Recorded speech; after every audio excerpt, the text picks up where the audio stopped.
5 حالتوں میں ہمیشہ خاموش رہو۔ نمبر 1، جب آپ محسوس کریں کہ کوئی آپ کے الفاظ سے آپ کے جذبات کو نہیں سمجھ سکتا۔ نمبر 2، جب کوئی آپ کو بغیر کسی الفاظ کے سمجھ سکتا ہے۔ نمبر 3، جب بکواس برداشت کرنے سے دور چلے جانا بہتر ہے۔ نمبر 4، خاموشی حقیقی حکمت کا بہترین جواب ہے۔ ان لوگوں پر الفاظ ضائع نہ کریں جو آپ کے لائق نہیں۔ نمبر 5، جب آپ 99 بار سوچتے ہیں اور سوچنا بند کرنے کے علاوہ کچھ نہیں پاتے ہیں تو خاموشی اور سچائی میں تیرنا چھوڑ دیں۔ 4 چیزوں میں شرم محسوس نہ کرو۔ نمبر 1، سوالات پوچھنا۔ آئنسٹائن نے ایک بار کہا تھا، میرے پاس کوئی خاص ہنر نہیں ہے، میں صرف جذباتی طور پر تجسس رکھتا ہوں۔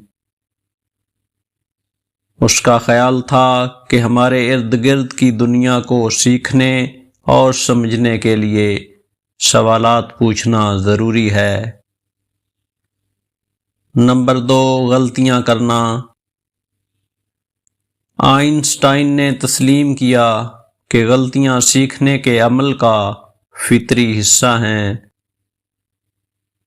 اس کا مشہور قول ہے، وہ شخص جس نے کبھی غلطی نہیں کی، اس نے کبھی کوئی نئی کوشش نہیں کی۔ نمبر 3، باکس کے باہر سوچنا۔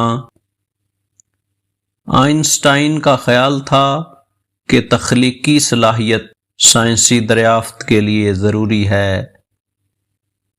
انہوں نے لوگوں کو روایتی حکمت سے بالا تر ہو کر سوچنے اور کھلے ذہن کے ساتھ مسائل سے نمٹنے کی ترغیب دی۔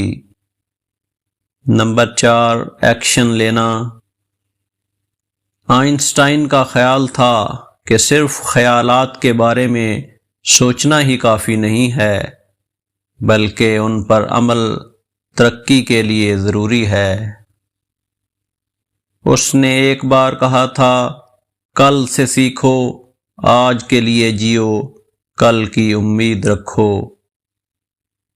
اہم بات یہ ہے کہ سوال کرنا بند نہ کریں۔